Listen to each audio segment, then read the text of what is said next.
And as we do this and every Friday, we check in with KTBB owner, General Manager Paul Gleiser with You Tell Me What's on Your Mind, sir. Hey, Garth, good morning. We're sponsored by KE Cellars, Tyler's Old World-style boutique winery in the French Quarter on South Broadway across from the mall. In medieval England, in order for one to get ahead, one sought the favor of the king. If you wanted to quarry stone or cut timber or perhaps be given a license to operate a wool market in the village, you first had to gain the king's permission.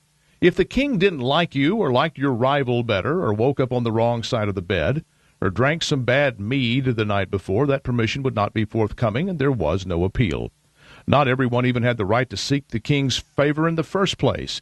Peasants had no access to the king no matter what they might be seeking. If not born of noble stock, no amount of enterprise and no idea of yours that might make the kingdom better could ever get you into the privileged circle that had access to the monarch.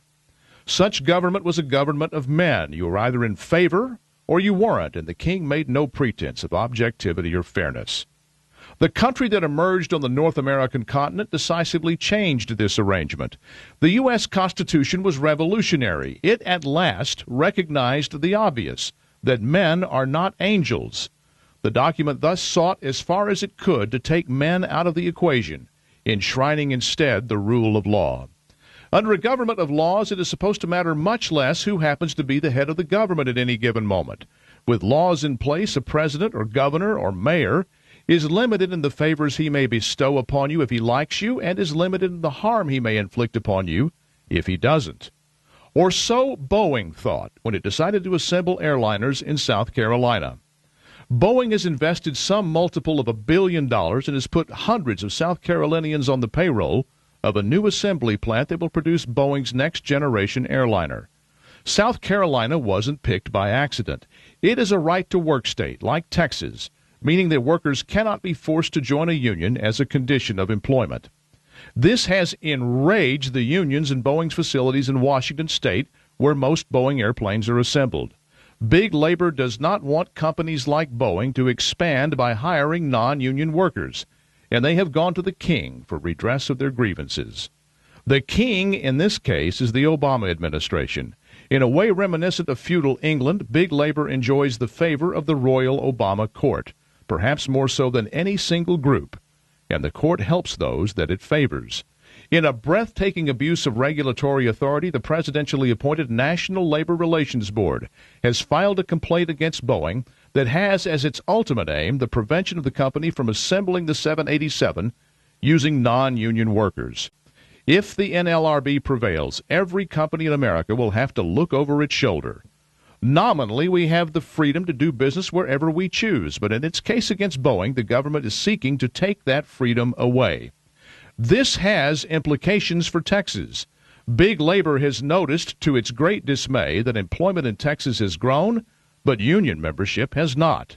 Thus, the NLRB, acting not as an impartial referee, as is its mandate, but rather as a participant on the side of big labor, has taken the occasion of the opening of Boeing's plant in Right to Work, South Carolina, to send an unmistakable message.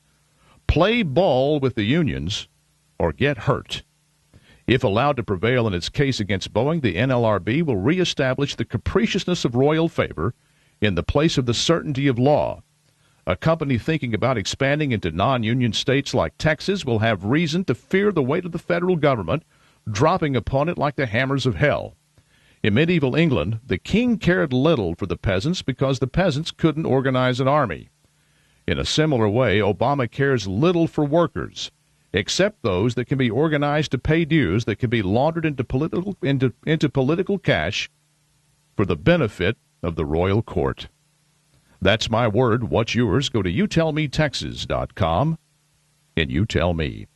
Thanks for taking me up on my offer of a tasting flight at KE Cellars, as many of you have. Tasting is a big part of the magic at KE Cellars.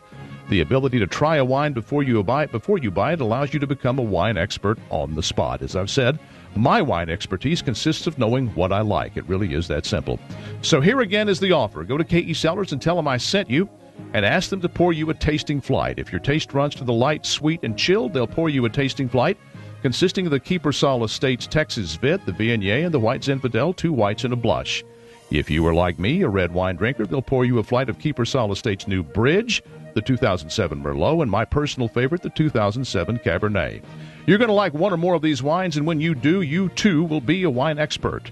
This is all because K.E. Cellars is a working winery with a tasting room. Try any wine in the collection before you buy it. You simply cannot be disappointed. K.E. Cellars, Tyler's old world-style boutique winery in the French Quarter on South Broadway across from the mall, and online at KECellars.com.